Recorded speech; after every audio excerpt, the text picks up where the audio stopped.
Hello, everybody, and welcome to Today in Space. This week, we have a kinship in putting out content online, like putting ourselves out there on the internet and trying to make something of it.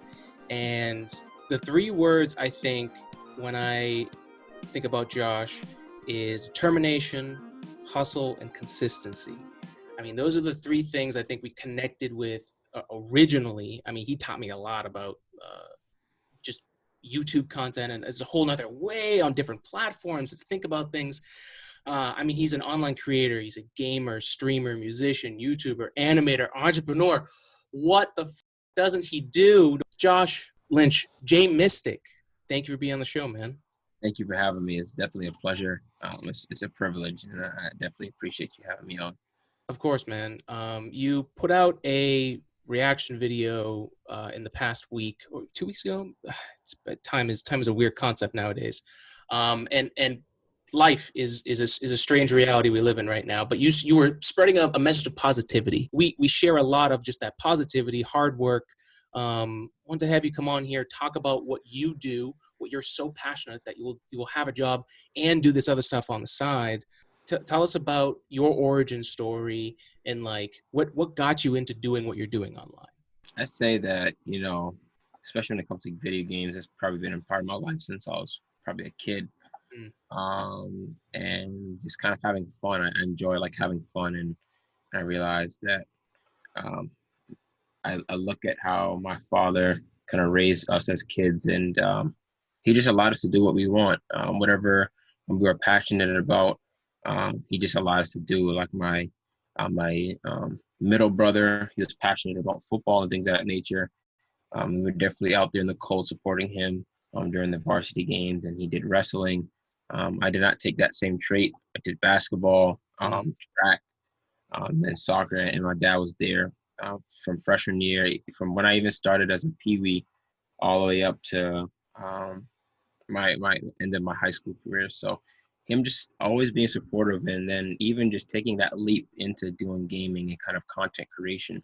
There's a lot of great areas there, but for him to continue that like unwavering support is kind of definitely been my backbone to just full send, like as I've always done, just kind of being committed to the dream. So I feel that, man. Yeah, I'm so glad to hear about your dad. Like that is so important in some people's life. Talking about gaming, what was the first gaming system or thing that you got that you can remember?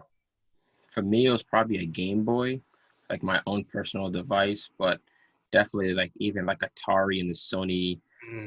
Like I've definitely, like all my older brothers, all their games that they had.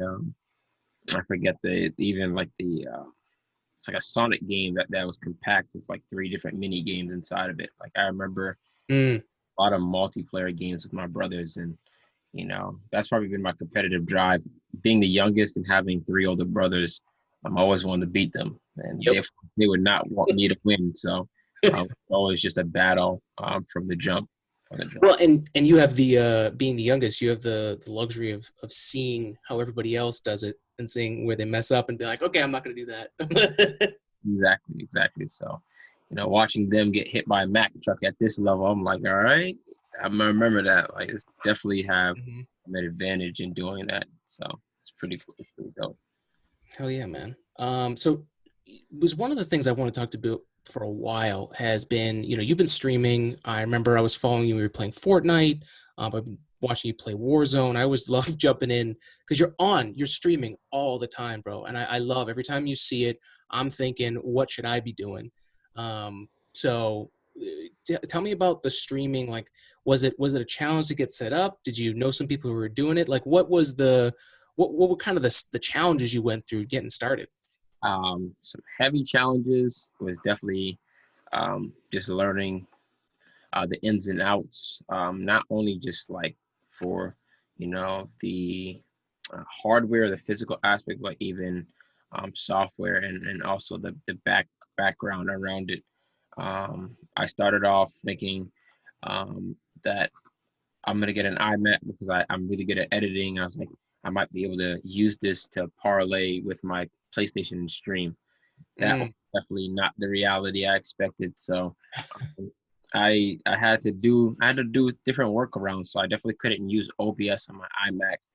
But I then just used just the exact game capture HD that Elgato has, and I literally just streamed directly from their application, and I made my own overlays inside of that as well. So I always try to use what I had Mm, until I got to the stuff that I have now. So like for the physical hardware and stuff, it's definitely been a work in progress. Um, I can even probably turn on the lights and kind of show you. yeah, I that'd be really great. I keep a record of kind of all the stuff that I have, just to show my stream where I've come from. Uh, Mm, so like the iMac was like the first thing, and I don't have my PC box because it's been so large. But of course, I keep my PC in front of me. But every little thing from the mouse pads to the mics to the controllers, even to my chair over here, oh, um, that's and awesome, then of dude. course the PC in and of itself. So I have the luxury of being able to show my audience um, kind of the journey and how they've helped me along the journey. Mm, You know that they're kind of with me. It's not just like a one man show, but it's kind of hmm. everybody together. No, and you've been building that community for a really long time. It's been a joy to watch on my end.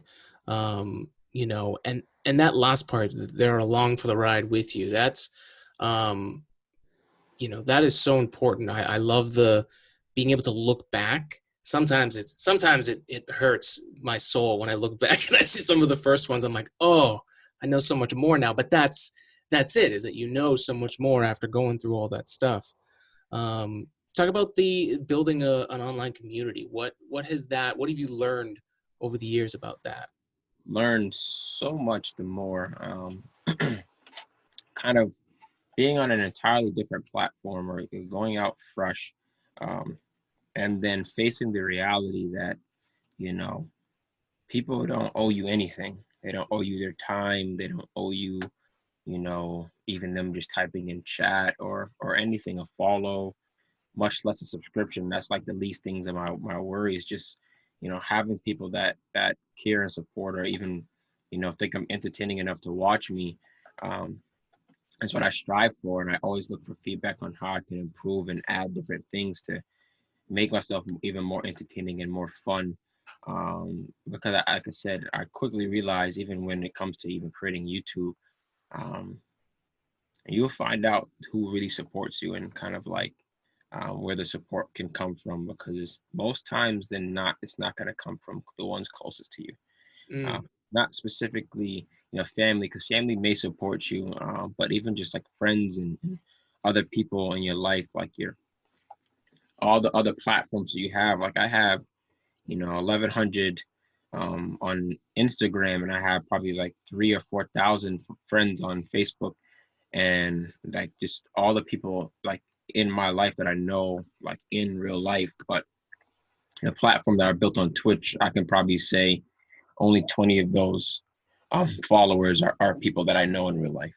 mm, Like, so to build something completely from scratch, or to even see um, that people don't owe you anything, or that they may not even know about it, or they don't want to support, or whatever the case may be. But mm, um, so it's definitely been grueling, and clearly like a wake up to reality that like people don't owe you anything to go to Twitch and to give you a follow or to go subscribe to your YouTube channel.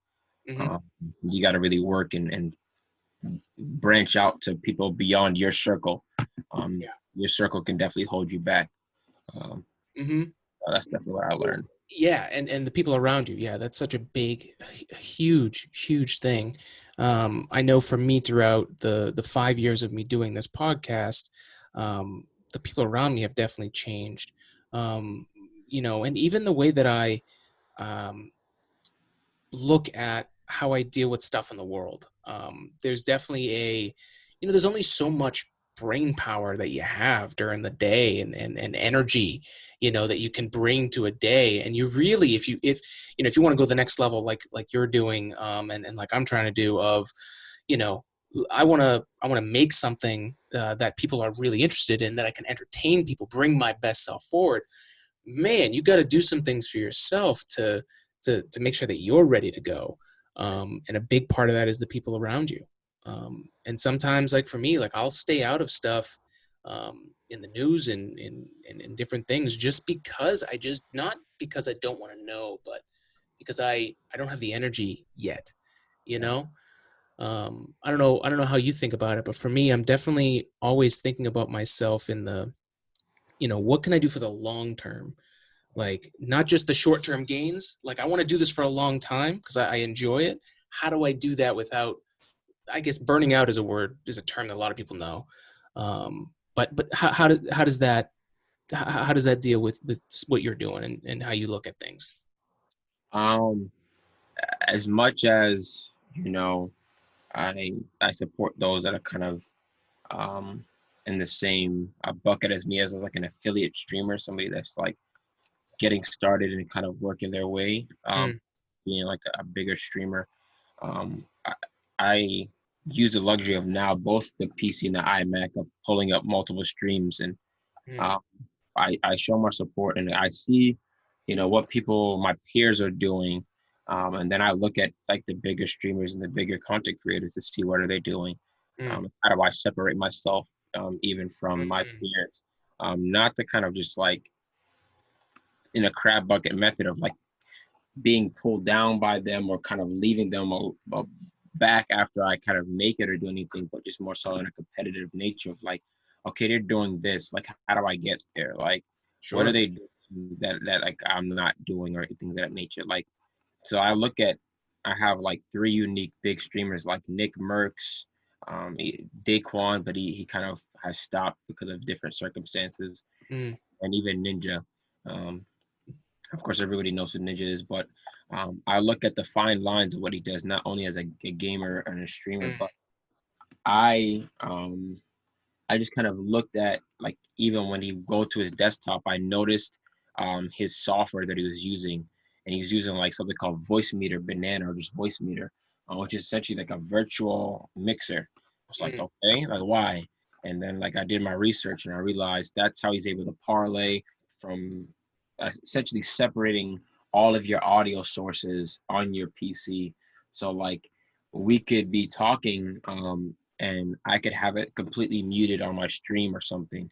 mm, I still hear you. So I have the luxury and ability of changing all different audio sources where one can hear it and one can't. People in the game can hear, another can't, and vice versa. And even when it comes to recording, and that has like even set me, you know, beyond a lot of people because they only use their main like computer input. And that's it. They mm. only have that one source. Like little things like that where I kind of pick up on, what these bigger streamers and people are doing. So that I can even separate myself because I don't even look at myself as an affiliate. I am going towards partner. I want to be, Mm. on that next tier. So that's kind of my mindset always. I love that. I mean, to me, that, as a as a New England fan, I mean, I think strategy. I think okay, sports is I think a perfect analogy for that. Where you're scouting, you're watching another team's tape, and you're saying, okay, they do this move a lot. They're like basketball. They're hanging heavy on their right hand. I'm gonna take away that hand, make them play on the left. Yeah, it's all that stuff, and the esports thing is it's I think as far as the future, because we talk a lot about the future, or we try to here, and a lot of what we're talking about is promoting the future. So, um, esports is, especially with this COVID-19 thing with the lockdown. Whoo, dude, huge jump. What are you seeing from it?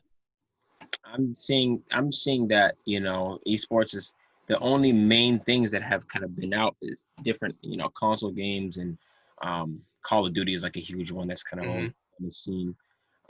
But Fortnite took the PC world and kind of esports to like an entirely different level. Like it kind of took competitive gaming to an entirely different scene.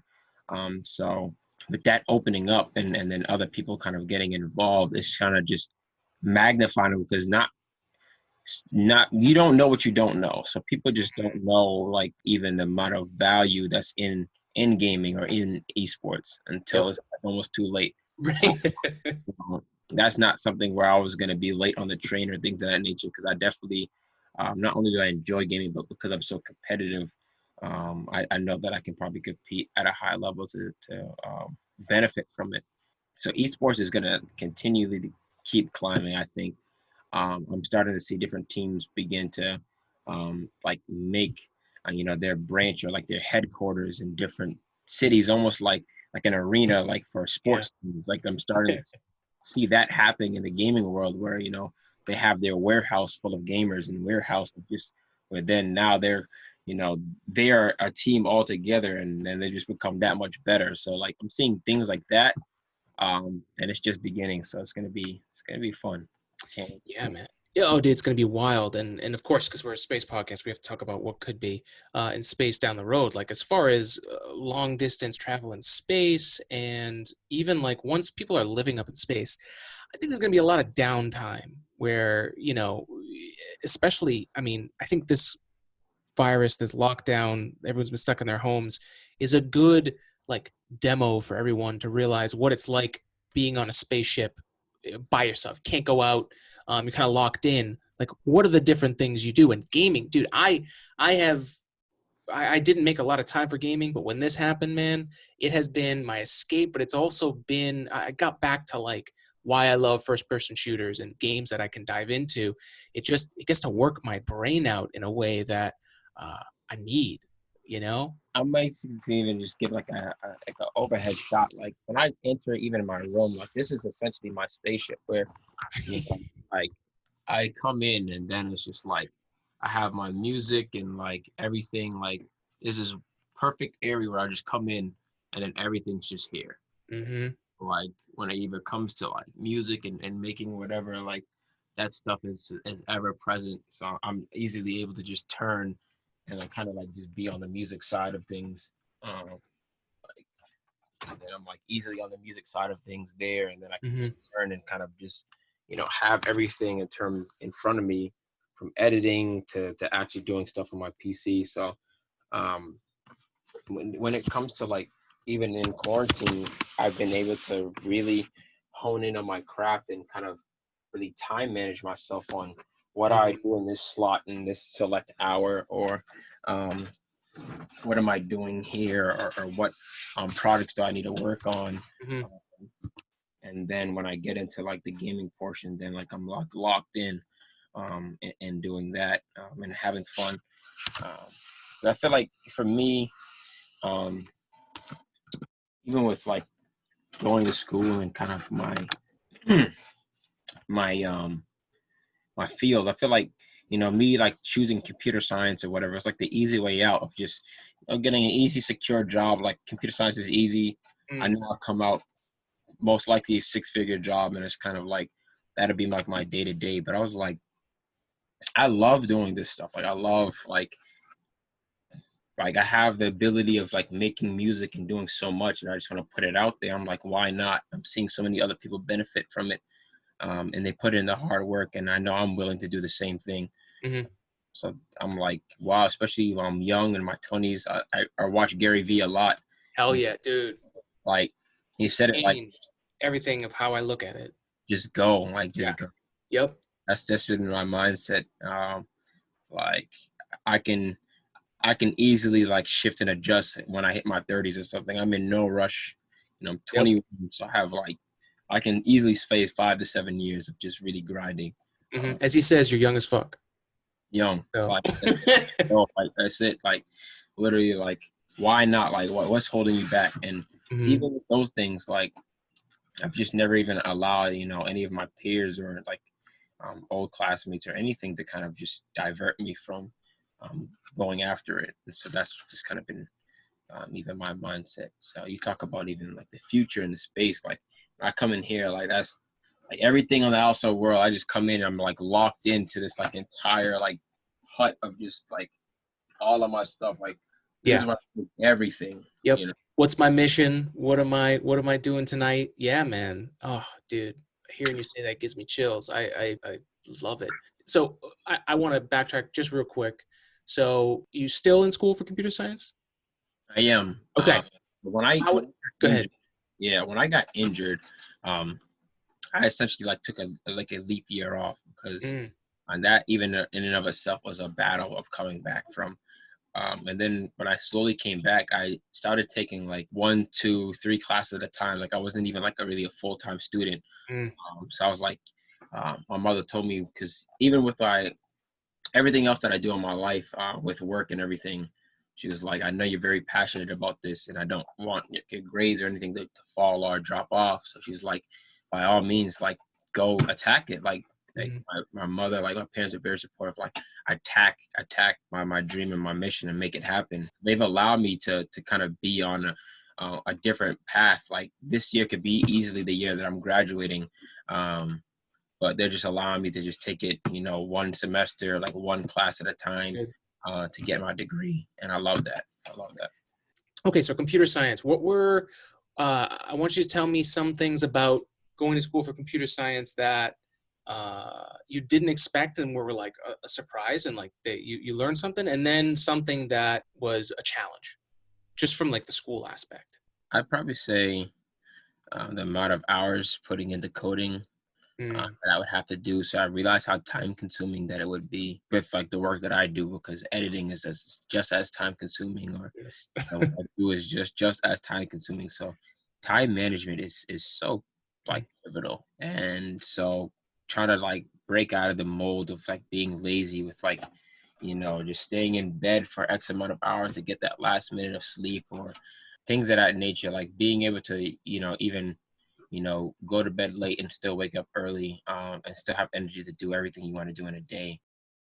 So for school, it's just like, wow, this is kind of interesting, trying to battle handling like all the hours of code to put in for different projects and assignments, while, still, through physical therapy, through work, through everything else. And it was like, wow, it's a lot to kind of juggle and to handle. So I had to kind of like take my foot off the gas in certain areas in order to kind of balance or to maintain. But That's the whole trick, man. I mean, yeah, it really is. When it comes down to it, it's like, and that's why I was saying earlier, like I kind of have to pull back a little bit, is because I can go too far. Like I can like literally grind without rest, and it's not good for you. yeah, And the older I get, now I'm in my 30s, just turned 30. Now it starts to hurt. Now it's like, okay, there's a real penalty to this. yeah. So Body starts to ache and sometimes. oof, oof, it's not I good. can't imagine. Oh man, yeah, it's surprising when you realize certain things just take time. Like for me, I can relate to the editing. That it, man, and especially because you want to do a good job. You're putting the content out. You want it to be good, but you got to find that balance of like, okay, where am I okay? I mean, I've changed a lot of the way that this podcast is produced and put together because I'm just like, I'm spending too much time on this. This needs to, for it to be fun, like what Gary says, you got to love what you do, right? And if I'm taking too long and it's making me not like it, then I'm doing something wrong. And like you said something earlier back, like you don't know what you don't know. And that's part of just like getting it out there and doing stuff, is you just learn that stuff as you're doing it. Yeah. And I was probably on the flip side of that, because I set myself when I first started out burning so much. I Mm, set myself out at a standard of like something called Montage Mondays. And while I was still like, I was in full-time school doing it before like my injury and stuff. I try to like put out like a fortnight like montage highlight clip or something like every week. And then I started to realize, with time being so much put into school and other areas of my life, and then like trying to edit and make the edits really clean and crisp, is very time consuming. And so I started to kind of slack in terms of like editing. But I even noticed like you have to even be like very intentional about your workspace and your neatness and even your organization, because I found like finding different clips or doing certain things like on my workspace in terms of editing, it took so long to do certain things. But now I've found this kind of mold, because I know where everything is. I know what I want. Like I know. mm. So through the experience of things like that, I now have the liberty of pumping out a video or doing something in a good amount of time. That's awesome, dude. I'm so happy to hear that. I mean, that's part of what I was saying. What I see you do. I see you put this stuff out there. I see you working hard. It's just so good to see it. And then on top of it, just because I know it, I'm not sure the people at home might know, but you're also a musician, and you also do animation too. Like tell me a little bit, especially the animation stuff. What got you into that? Um, that's I don't know. Well, I'll say like in terms of like even my experience when it comes to like editing or anything of that nature, I started as a freshman in high school. My high school, I actually went into high school with a new like it's a new high school, a new fully built high school, so state of Mm, the art. So like everything actually became as new. So there was new classes called like TV broadcasting. There was classes video production. There was a class called, game design and music engineering and so many other like engineering courses and classes, web design. And believe it or not, I took every last one of those. And then I did the advanced classes going all the way up to senior year. So like, so video production, advanced two, like TV production, advanced. I mm. did like everything when it came to like actually editing and kind of so I already had like that knack starting off coming out of high school. And then through the luxury of my mom's job in lynda.com, I then took different Oh, nice. certificates from I Oh, actually ate all of those professionals and instructors when it comes to like chroma key work and so much other like actual tight knit things as an editor, which kind of just took me to another level. So it's kind of been with me since like day one in terms mm. of yeah editing. I love it, man. You're a sponge. It's good. It's a good attribute to have. Yeah, yeah, big time, big time. Hell yeah, man. So your reaction video. Tell the folks a little bit about what you were saying in that video. Well, obviously we'll have a link to that in this video here. I'm here to listen. I'm here to learn. So I wanna go deeper, like behind the scenes. Like, okay, what brought you there? What made you want to give that message? It kind of bothered me to see all the Facebook ranters and like bantering and kind of everybody on social media just they just share random links or they just share things that they see from my generation, older generation, and so much the more. And even like on the media, like how the media portrays things. And it just bothered me because even for like my own culture and my own people is like the number one thing for me is like if we don't know our own history, how do you expect people to respect your history or to know your own history? Like if we don't know, like if I don't know my own history about, Martin Luther King and these other, monuments that are in our life, how can I expect you or anybody else of any other race or things of that nature to know my own history? So I'm even watching my own fight and argue saying, and I'm going to come out with a second video regarding it because people are still like in the battle. They're all for Malcolm X and the riots. And then like, there's the peace side of it with Martin Luther King. But at the end of the day, they both ended up dead over the same cause. Mm. So it's like it takes a balance. It takes more than just it's one way and that's it. Like our generation is like one way and that's it. There's no other way. It takes a mix, and you have to um, just take time to just be patient and to even read and educate yourself. I just feel like, especially this generation, like our microwave generation, there's to heat things up really fast. We don't know anything about slow cooking. I never heard that before. That's great. Yeah, it's like we're just fireworks where like it just takes one thing to set it off and then like we spark Mm. up, but that spark fuses over a few days.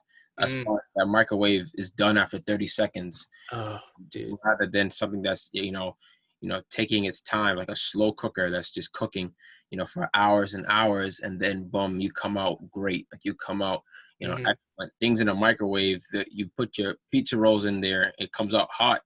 In 2 minutes, it's cold and it's Yeah. hot. So it's like I watch my generation. That's kind of how they are, where they just take things at surface level. Like they'll read the cover of the book and they're like, "Yeah, living for legacy," but they never read like the back. They never read the book itself. Mm. They read um, a headline on CNN or anywhere on their local news, but they never read the article. They read the fine lines about it. So it started to bother me to know that people just don't know, but they don't know, Mm. and that they're ignorant to not even go digging. Like, why are you speaking on things like what footing that you have if you don't even have like evidence or have anything that can hold any weight? And so that's why I just like really wanted to better educate. Like there's so much more than meets the eye, even with media. Because like I said, I've seen so many different things of on Twitter. Twitter is very raw when it comes to emotions and things that go out. When they'll show a picture of like this particular, group of or like city of police officers where they're kneeling with the protesters, and they're like, look at the peaceful protests. But little do they know, because everything can be recorded now, they're like, in a few minutes later, we're getting beat up and smashed by the same police, tear gassing and things of that nature that nobody would know about. But Mm. because everything can be recorded, it's like the same thing that's happening with, racism and police brutality. Like it has never changed. It's just being filmed. Mm. Like it's Yep. just, that's like the hard reality. So it's been something that we've been living our whole life. And the last thing I'll say before you can like chime in is that it's essentially like a soda bottle. Like it's not George Floyd that set it off, or Ahmaud Arbery. It goes back even our parents' generations, and your Emmett Tills, your Martin Luther Kings, your Rosa Parks. So it's just like a bottle of soda just shaking up, ready to explode. And here's the explosion. Like Mm-hmm. it's not like, we have coronavirus killing us and now it's this as well. Like why does that have to be the case? Like what's the real pandemic in the United States, almost in a way? Like what's the real virus that's been on the underlying issue? Mm. So I think it's very unique that it's in a pandemic that something like this has happened, because you look at 2014 to 2015 with Ferguson or something, they had their riots and protests, and then after a few days, it stops. There's your fire, there's your microwave, and then everything goes to normal. But because the world is at a pause, the world is at a stop, where everybody can see for themselves. This year is still the year of 2020 vision.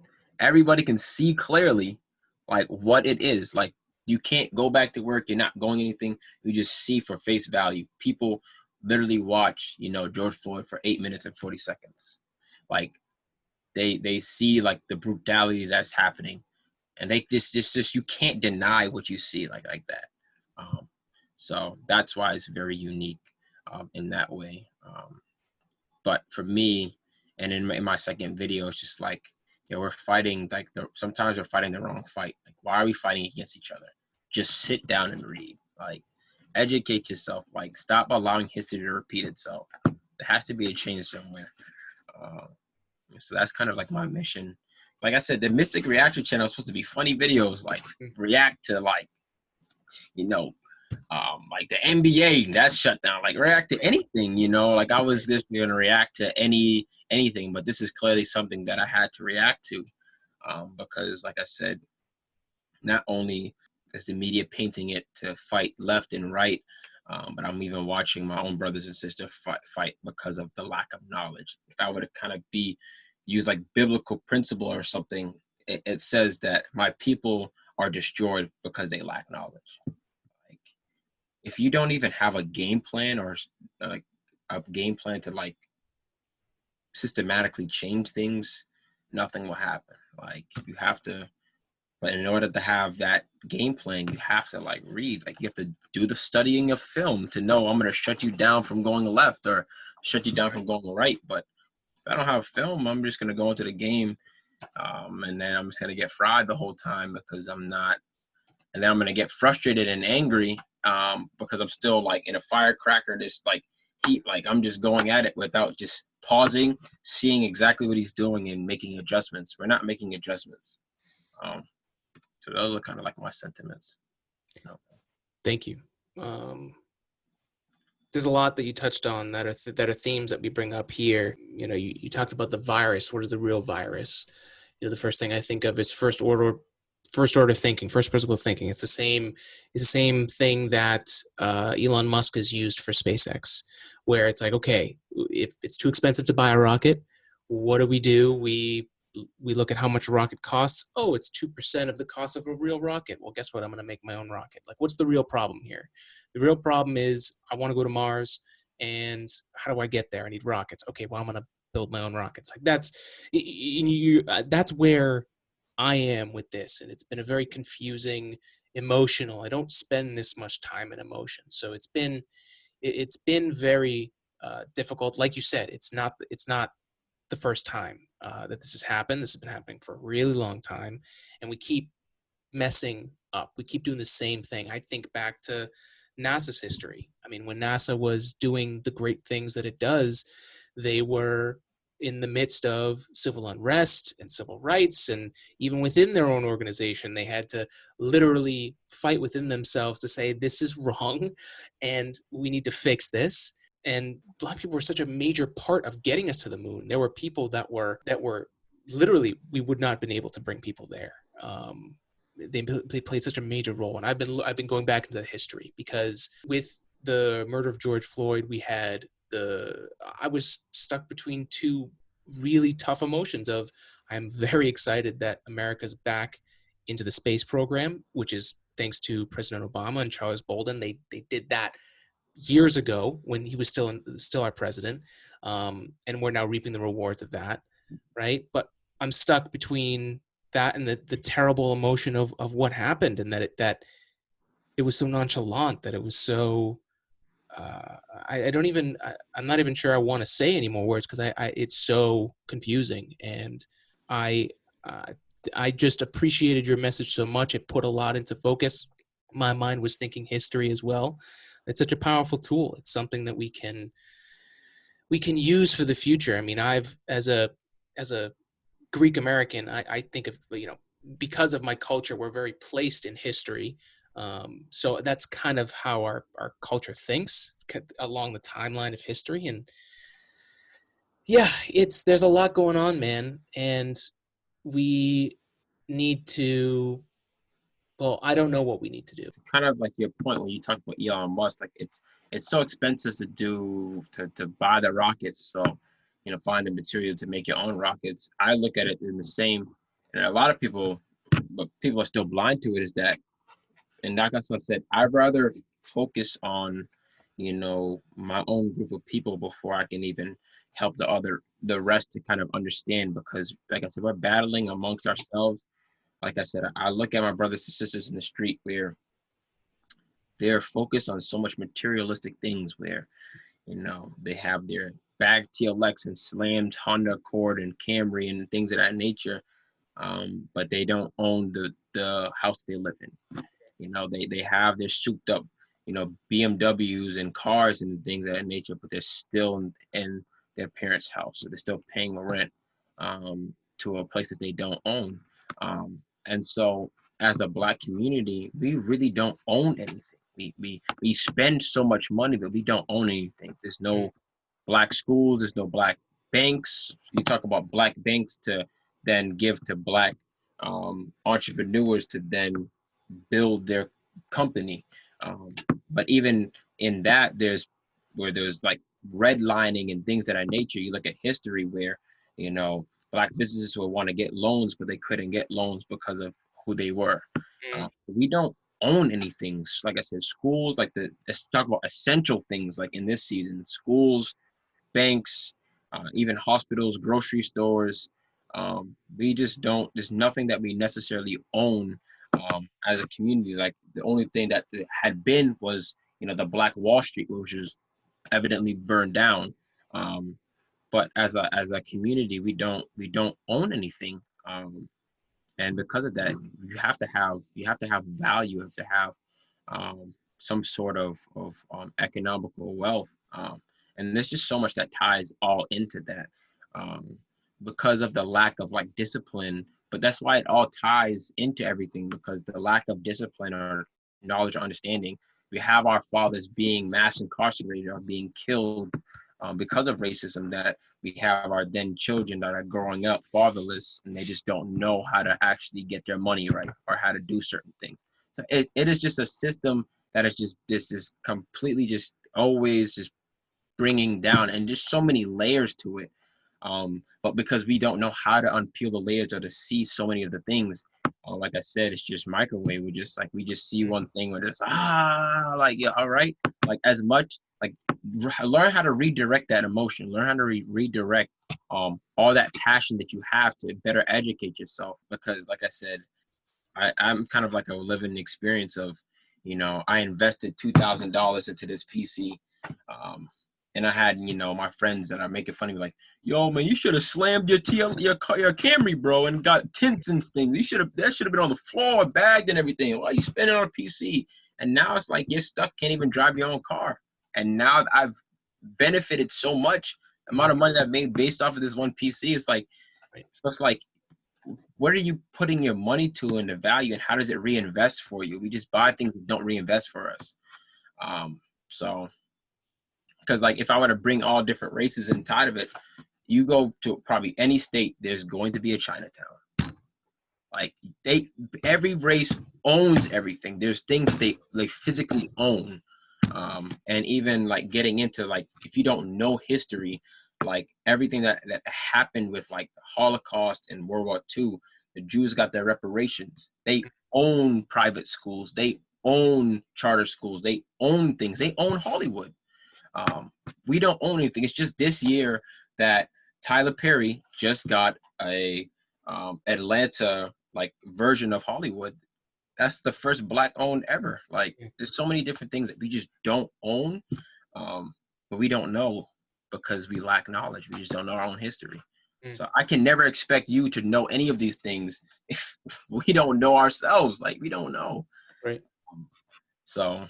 No, and that's a great point. I never would have thought of that. That's such a great point. And honestly, like one of the tough things with solving any problem, no matter how big it is addressing and realizing that it's a problem in the first place. That's such a huge. That's all I want. Yeah, man. And I think you're doing it. I think there's so much that we can learn just by observing that. And then from there, like just that one point, that's again, that first order principle thinking, like what is the real problem? What is the source of this? And that's wow, I haven't heard that expressed before. That's fantastic. Yeah. Well, it's a problem that needs to be fixed, but it's good that we've taken that step. It is. So, like I said, I just want to better help educate and kind of then for others to kind of just acknowledge and to just address, what the red flag and what the elephant is in the room, that we can move forward. For me, like I said, I'm in the same boat. Like I'm very passionate. So sometimes my own like reading and knowledge slaps me back in the face. There's a book called Correcting Without Offending. So it comes to the delivery of your message is just as important as the message. So, as much, frustration and things that I may have, trying to take that out so I can get my point across well, is kind of what I'm battling or what I'm trying to do. An example is just like, I can give you like a slice of the best New York pizza in the world, but if I serve it up on a trash can, you're not eating that. Like the presentation of it, you're not going to eat that. But I can put like kids cuisine on a fine dining with chicken nuggets. You're going to probably take a bite of that. So like the delivery is so important. And so that's why I'm even, as much as I can pump out weekly or something, I want to make sure the content is pure and it's right and it comes out in a good way that people can understand. And so that's kind of like my mission with doing everything right now. That's great, dude. Is there anything that to get yourself in that mind space? What are the things that you're doing because I know, I mean, for me, I can only speak for myself here, but one of the things that helps me get in that space to, like you said, present the message the right way is meditating. For me, it's a big factor. It takes out the clutter in my head and I'm able to just think about one thing, which is really, really valuable. That also helped me get over my cigarette addiction. So that's a lot of it always seems to spiral around how I deal with addiction is how my mental health gets better. But that's my story. I'm just what you're doing to get yourself there. That's good. I haven't even really thought about it. I should start doing things like that can more so clear my head. I feel like I have a lot in my mind. And so it's always kind of more so in the foreground or the background of my mind, like, like take your emotion out of it, like try to just present it and come across right. Like I'm talking about kind of like build like a script that I'm kind of reading that I've kind of like flushed out to kind of have. And I even got feedback about I'm looking over to my script and people are looking over in the video, like looking what's happening. So more so now, building an outline, and then knowing where I'm going with those outlines. Mm. So like as much as I'm not necessarily have a script now, but kind of having an outline and speaking freely. But I think I'll even pick up on the meditating because I definitely I just try to be I've tried to be more conscious of how I present and how I speak, rather than kind of being free. So I think I'll even take that up on, even probably make me even better in terms of being free when I speak and kind of rather than kind of being stiff or kind of Mm. I'm always worrying about if it comes across well. Yeah, and I mean, it's definitely not end all solution. Meditation is definitely one of them. Yeah. I can definitely send you some ones that I have, literally just 10 minutes.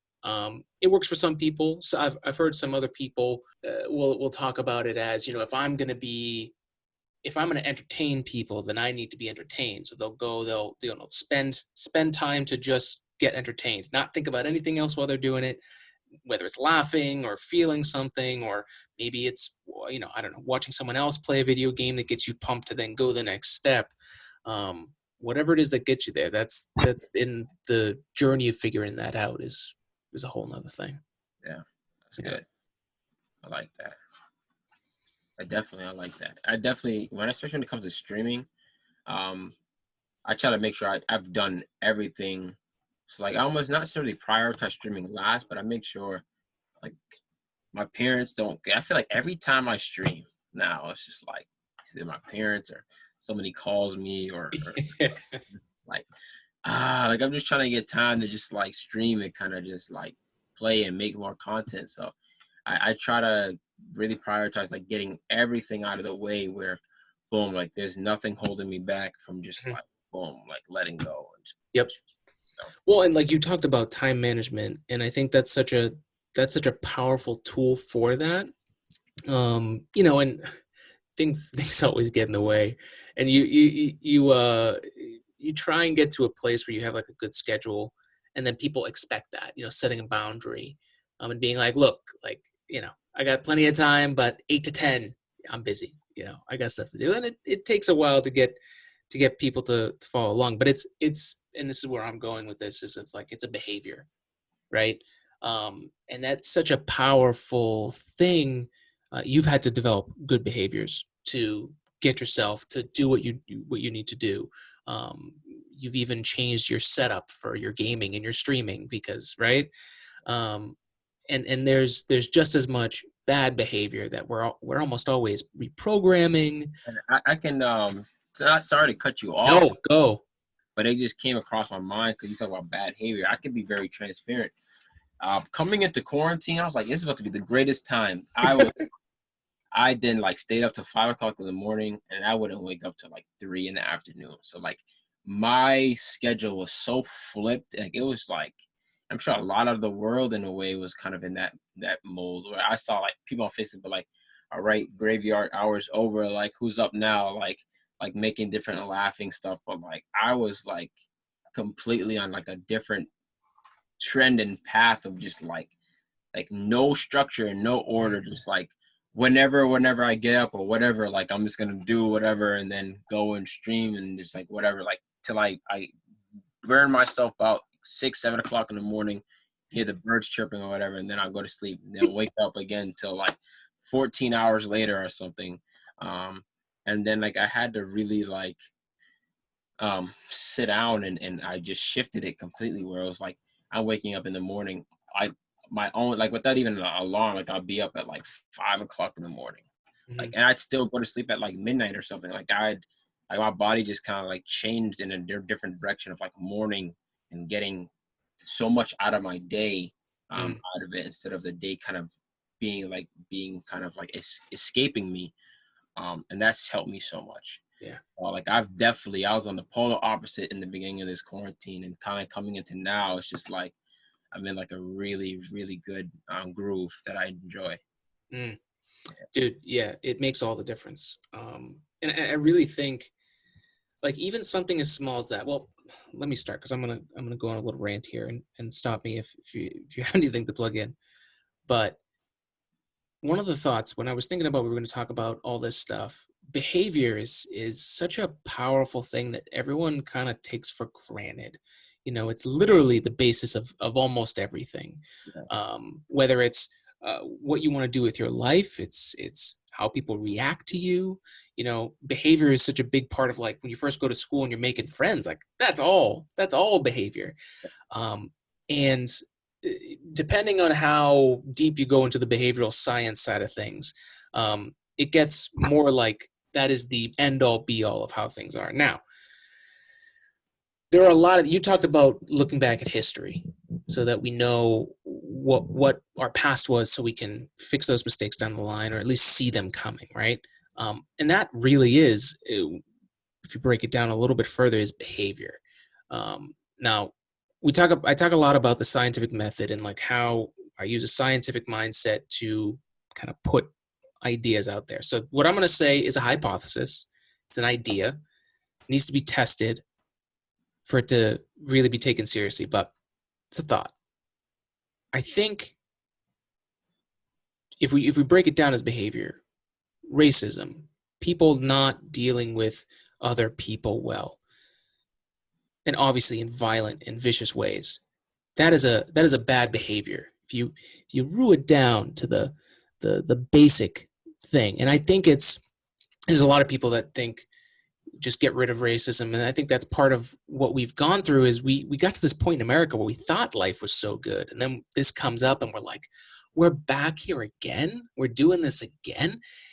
And I think it's just a bad piece of programming, and it's, some people have rewired themselves.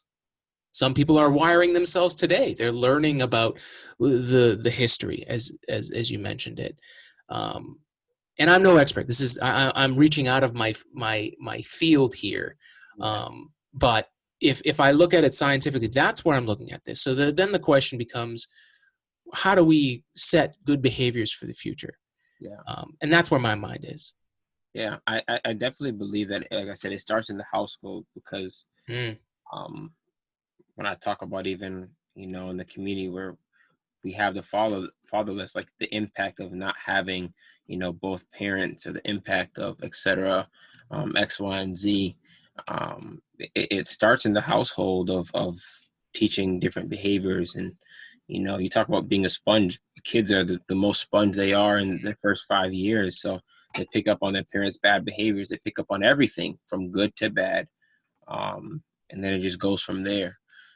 So it's really important, at a very young age, to kind of sift out and to weed out different things that are just not right, or they're not well.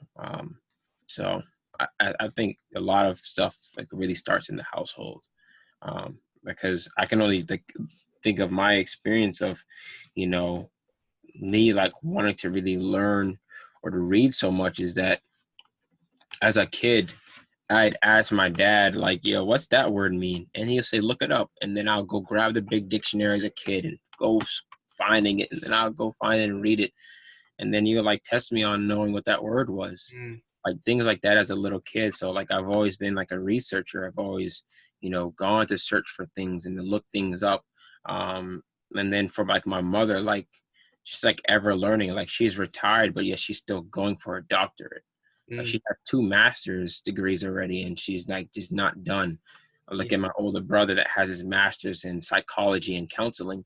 So it's like the pillars that I have in my life, like so from the household, has molded and shaped me, to then be like a digger and a researcher. Where not only do I have their libraries of books, but I'm even collecting my own library of books. Mm. So it really comes down, I feel like, to the household, heavily. I feel that, dude. That was heavy. Thank Yeah. you. What are you seeing? What's the good that you're seeing? What are you hopeful for as we move forward? I'm seeing it's more, or at least to like the protests that I've been at, is there's just petitions being signed for changes to happen. So it's Mm, more than just like marching and rioting and just like saying different chants, but having awareness. You bring the protest brings awareness, and then out of the awareness, you then invoke people to sign for good causes, to sign for different things to be changed. for different, funds to be redirected to better help a community or support X, Y, and Z to do, etc. Out of that, I'm seeing the good of this recognition, one, and then two, um, the litigations of things being changed and shifted for the better. Mm-hmm. That's kind of but I know it's a long, for me, it just seems like it's going to be a long hill to climb. Yeah, I hear that Yeah. 100%. That's where this week I've been trying to set because expectations for me, I've learned are everything. And especially when you've got a goal that you're reaching for, and time and change, unfortunately, takes time. And so, and what can one person do other than, and you said it already, is focus on the people around you. And if we can all focus on that to start, we build some momentum, and we grow from there. And then we can start tackling the larger issues. But if we continue being the microwave generation, dude, that's so good. I mean, that was the trend, and that's an American problem too, as much as it is. All into the hashtags, like it's like, what's gonna be the next hashtag? And we heat up so quick, and then is gone away. Like Mm-hmm. yeah, I'm done with the hashtag. I'm not gonna be arguing with anybody on Facebook necessarily. I'm telling you, like I had got into an argument with a coworker actually at my job, and it was just about even history about like it was like a meter of like red from like 1619 or whatever until like 1968, when then there was segregation to the 1968 to X, Y, and Z. And then he like came in just saying some arbitrary like jargon, just like foolishness that I was not about to tolerate in a way. And I was just like, to be completely honest, from the post that I even shared, it really even started during the settlements. Like, this is not like what people don't understand is like, and that's what I say, we don't know history is like slavery is not the black person's history. That's what shaped our history. We had our history in Africa. So it's not something that like, it was like something that like we willfully wanted to happen. Like, that's not our history. This is just something that then molded our history. But we're just so in our finite mind, we're just boxed into seeing this and only seeing the hashtags and the headlines. We don't even know anything really. We don't dive into the actual research and the books and things of that nature, of where our actual history even comes from in the first place. So it's a lot. So I'm just like trying to just unpeel to help them better understand. Like, that's why like all this content I'm like telling you is like, I want to just slowly disseminate in different videos. Like, we really don't own certain things. We have to put our priority and our money right to better understand. But first, I want them to just recognize and acknowledge, what the problem is, and then, all right. So that's why the video is like, what's next? All right, educate. Like, you gotta slowly get there. Like, there's so much. So that's why I'm definitely want to just start with those around me, and then those around me can even help me affect the rest. Yes. No, dude, I love that. For educational stuff, I know one thing I can offer for any of the listeners, and if you haven't seen it either, but there was a PBS documentary that was made into a movie, and it was also made into a book. It's called Chasing the Moon. And it goes through, obviously we're a space podcast, so obviously it goes through NASA's mission to the moon, the first human beings on the moon, but it also covers all of the civil rights movement and the intertangled mess that the country was in, because that all played such a major part. And to see us going through the same thing, I mean, literally, it couldn't have happened on the same day when the bubble burst on all this stuff with George Floyd. This was the same time we returned into space, and I have to keep asking myself, why? What is the connection between the two? Is it an obvious connection? Is it just the way that human beings are, that we got here? But that, I would say, Chasing the Moon is a great place to start. I know it's free on PBS, so you don't even have to pay for it. You could watch the whole series. That's where I'm starting, and trying to get the space people out here. I'm educating myself too. because I didn't live through it. I don't know it as well as I know now. Yeah. Yeah. I hear that. What are some places or some things that you can send people to if they want to learn more about everything that's going on?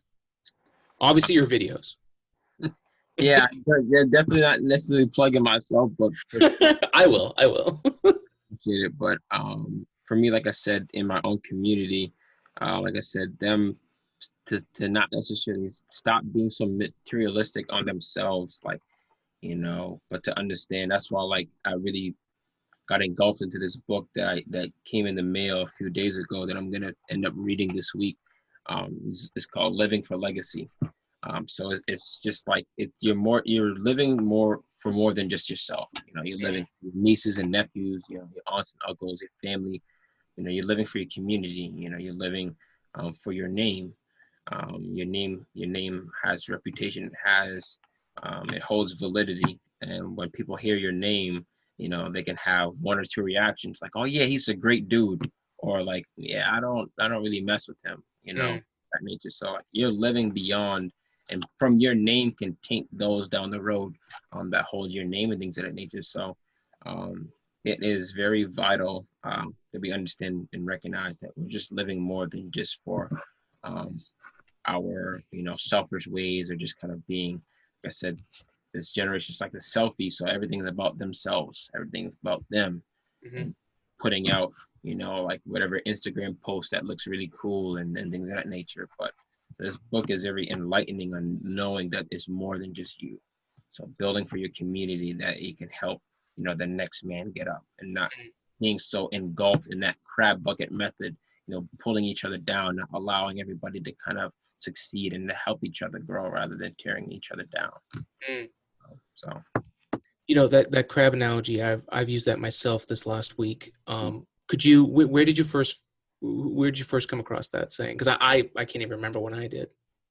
I got that I want to say freshman year of college, um, and even a couple of other courses that I've taken.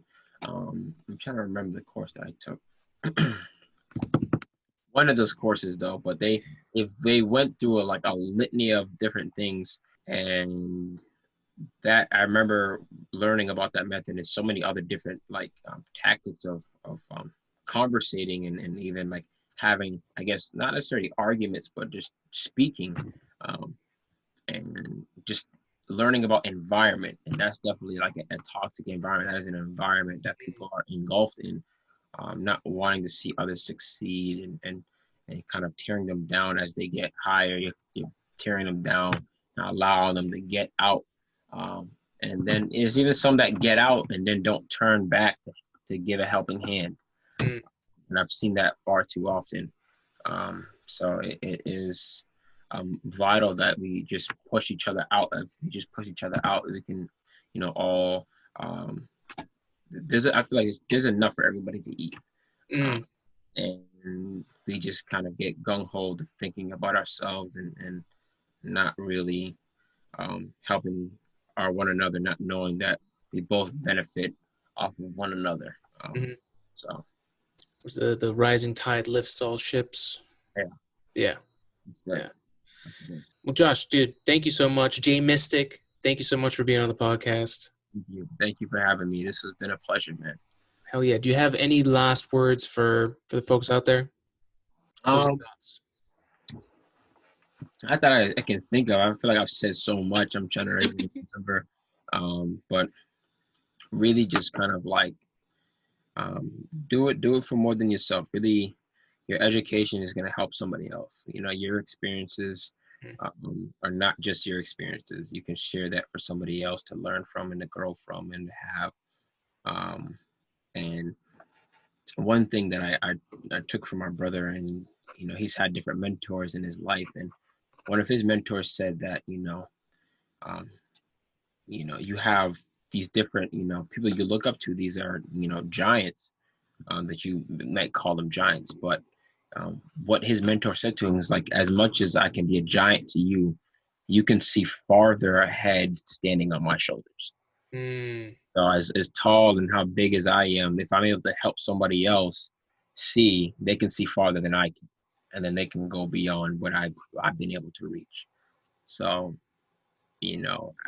as bigger and larger and things of that nature, and the knowledge that I have and become, helping those that are less fortunate, I can lift them up and they can see farther than I can. And I took that, and I first heard that, I was like, wow, man, that's crazy. I was like, yeah, that's revolutionary. But I see that definitely, like, it's almost like the same way, your parents want to see the best for you. Like, they're pillars in your life, and just allowing their kids to stand on their shoulders on everything that they have to go farther. Mm. So if everybody can even have that mentality of helping the next man, it'll be a good one. Perfect way to end this, my friend. Be well, be good out there, be safe. Everybody, thank you for joining us. This is People of Science. This is Josh Lynch, J Mystic. You can follow him.